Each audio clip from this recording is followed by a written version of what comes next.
Amen. Shalom to the elect of the nation of Israel.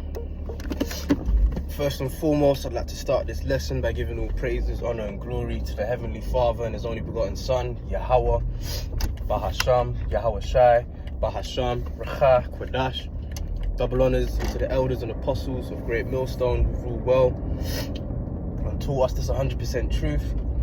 Salutations unto the 144,000 doing the work of the Lord in all truth, honor, and sincerity. And shalom to the 1/3 men, women, and children who believe in His word being taught unto them. Shabbat v'ayim na wa'ala. Back at you with another lesson entitled Hypergamy. That's it. It's hypergamy, man. You know, because Esau's done a number on these women, and you know, when you go into the scriptures, excuse me, when you go into the scriptures in Job 39:17, it says how the Most High has deprived her of wisdom, neither hath He imparted unto her understanding. So, you know, Esau sold Eve, or even just women in general, feminism, equality, you don't need to submit to your man, yada yada yada, female empowerment, all of that stuff. And let's be honest, for a very long while it's worked.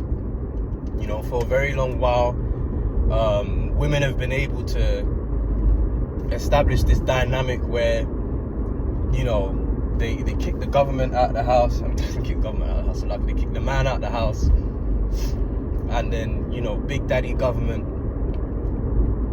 steps in and looks after them.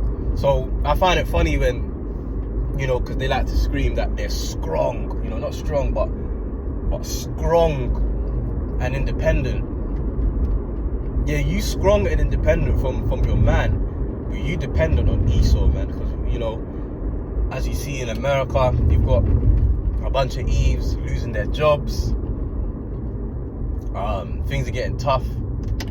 Even I'm watching a video by the elder Karataza. I believe his name is GMS Vegas Sit Downs. And, you know, this woman is banging on about how, you know, her rent's $850 a month. It's an Edomite woman, or Edomite looking woman. Her rent's $850 a month. She only got $50 to last her till next week. And then she had to buy 4 items in the store, which came up to $40. So now she got $10 to last her next week. She needs to jump in the car. And every now and again on that journey, she has to put the car in park and let it rest because the engine's misfiring and she ain't got money to fix that. And then she's gonna go home to an $850 a month house where she's sharing it with 4 other people. So, you know, women are starting to see the brunt of feminism and, you know, ultimately the wickedness of Esau, because that's how Esau gets down. He rewards you for a little bit, and then when it's fit and ready for him, he snatches those goodies for you. But, you know, what you have to understand about female nature is that they're hypergamous. All right, so they're always in search for the next best thing. You know, secretly, they you know, you can be with a woman and secretly, you know, she will be comparing you with her ex or someone else that might have her interest. You know, so you have to see. Well, the thing about this truth is that it allows you to be realistic about the situation, bro. Because you have to be honest, man. Like, we're not there. All right now, we're not those guys, man. Let's be honest with, like, let's call a spade a spade. We're not, you know, certain brothers doing better than others, cool, but for the most part, you know, we're the poor right now. So with women being hypergamous by nature, don't really expect them to hold on. Hey, marvel not if she steps out on you, man. You know, because we ain't in our power yet. But you see the beauty, all right, and you know, the mindset that we have to have. You know, going back to that child story, I remember, what's that? The tortoise and the hare. All right, the hare is an animal that's faster than the tortoise, right? However, who won the race? It was the tortoise. So remember, the tortoise won the race, not the hare. So we have to play the long game, all right? Because this is not our rest. However, measuring the times diligently, we can see that we are about to enter into our power, enter into our season. And that's where you gonna hold all the cards, man. Isaiah 32:2 says, and a man shall be as an hiding place from the wind. Now, what is the wind? The wind represents the destruction that's coming, the impending doom. Okay? It says a man shall be a hiding place from the wind. And that's not just talking about any man. That's talking about the Israelite men, the elect of the Israelite men. You know, Lord willing, we're of the elect. We're the ones that's going to be that hiding place from the wind, from the destruction. Now, wait, let me just finish off this verse. All right, and a covert from the tempest, which a tempest is a violent storm, as rivers of water in a dry place, as the shadow of a great rock in a weary land. So that's what it's going to have to be like to have a man of the Lord dealing with you in that time of trouble, which is around the corner. You know, for when they shall say peace and safety, then sudden destruction come upon them. So don't get too caught up in this life and the cares of this life, because this shit is soon over, man. This shit is almost out the window. Excuse me. You know? So, again, going back to the point of women being hypergamous, with the times that we're going into, when they finally see that, oh, the game has changed, because what we have to also understand about female nature is that they're all about survival. That's why they're always comparing you to the next best thing. And if you ain't, as a man, really, in order for you to keep a woman, you have to keep constantly leveling up in life. You know? Now, we're playing the position of the low right now. You know, and we are leveling up, but we're leveling up spiritually. But they don't understand that. They don't see that. They want you to level up in a carnal sense, with tangible things, which we're going to get in due time, but now is not the time for that season. So therefore, we're not an attractive option, as so to speak, as of right now. But when the dynamic of this world changes, and it's survival of the fittest, every man for themselves, that's when women are going to see sense and then see your value and understand that, hey, if I want to survive, because they're all about survival, then I'm going to need to get with a man of the Lord. I'm going to need to shut the fuck up. I'm going to need to understand. I'm going to need to submit. I'm going to have to get out the driver's seat. A lot of these women like to be in the driver's seat. All right, and I'm going to have to take orders from this man, because right now, you know, they see that as captivity. But it's funny, I always find that funny, because when it comes to Esau at the job, then there's no problem. But when it comes to Jake at the house, you can't tell me what to do and all of that crap. However, we got to play the long game, and as the beloved brother Kalab said to me a while back, the scriptures must be fulfilled. All right, so let her run to Big Daddy Esau. I mean, you should know better. You know, you look at the celebrity world. Esau, he just uses and abuses you. Once he's done with you, man, he sends your ass to the dogs, man. Esau don't care about you like that. All right. However, that's just a lesson that these women are gonna have to learn the hard way.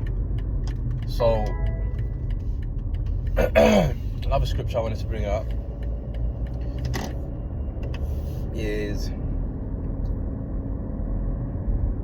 Psalms 110 and 3. I ain't brought this out in a while, to be honest. And it says, thy people shall be willing in the day of thy power, in the beauties of holiness. From the womb of the morning, thou hast the dew of thy youth. So when they see us in our power, when they see that divine intervention is taking place for us, you know, we've got that protection from on high.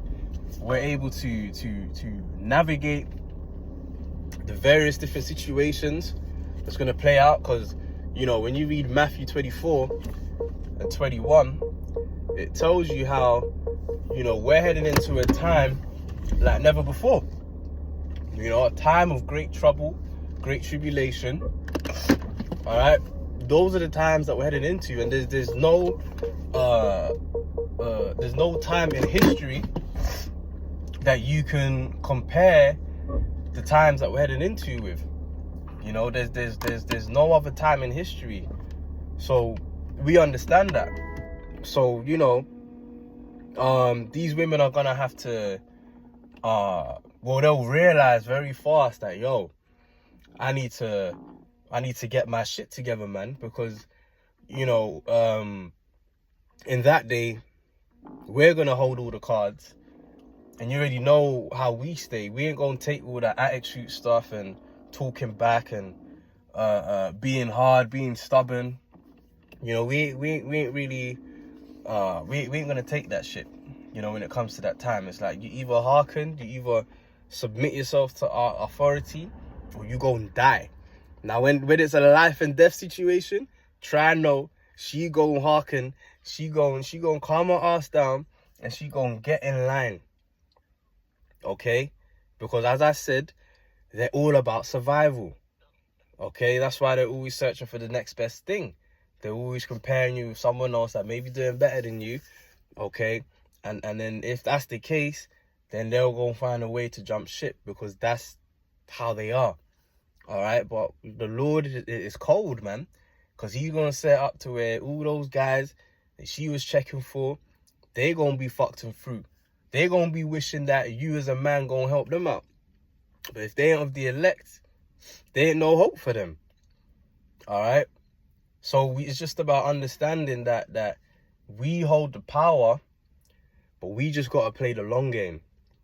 And we got to be patient. And also understanding that hey, Apostle Paul said it, those that have wives be as though they had none.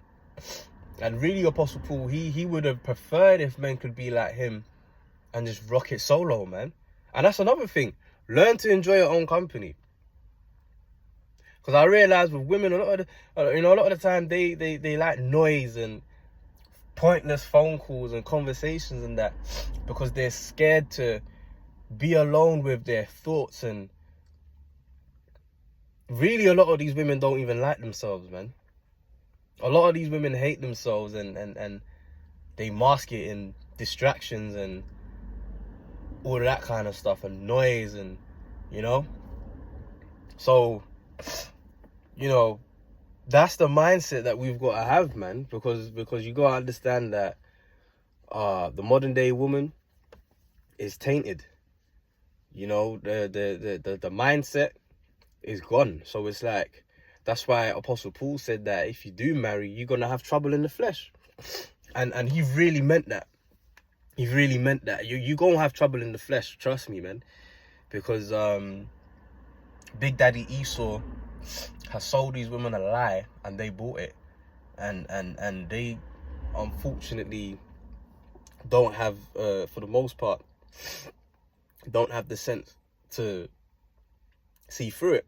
I always find it amazing that it's literally going to have excuse me. I always find it amazing, the fact that it's literally going to take this world being brought to its knees, this world being completely destroyed, for women to now finally say, okay, I will obey you, I will serve you, I will submit to you. However, that is the will of the Lord, so that's just what it is. And once we do get into that time, guess what? Isaiah 4:1.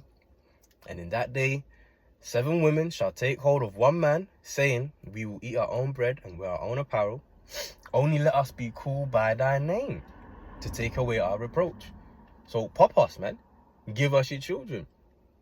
Deal with us so that we can be saved from this hell, from this destruction, from this danger that is set before us. Because again, as I've mentioned multiple times in this video, women are about survival. So now all of a sudden, it's not going to matter if you've got 3, 4, 5 other women on the side. Because all of those women, they're all focused on their survival and making it through these times. So if they have to accept that their man is going to deal with other women outside of them, okay, so be it, as long as I survive. That's going to be the mindset. So just remember that, man. Isaiah 13:12, I'll make a man more precious than fine gold, even a man than the golden wedge of Ophir. And that's talking about the elect man. We're the ones that's being made more precious than fine gold. Now, when you look at the process of refining these precious metals, right, it's a very rigorous process. It goes in that hot, fiery furnace, and through it being in the furnace, you know, I forgot the name of the guy. Is it a goldsmith? I think it's a goldsmith. He's purging out those impurities. He's getting rid of the dross. Okay? He's purifying it. So liken that onto us. Sirach 2 and 5 is the perfect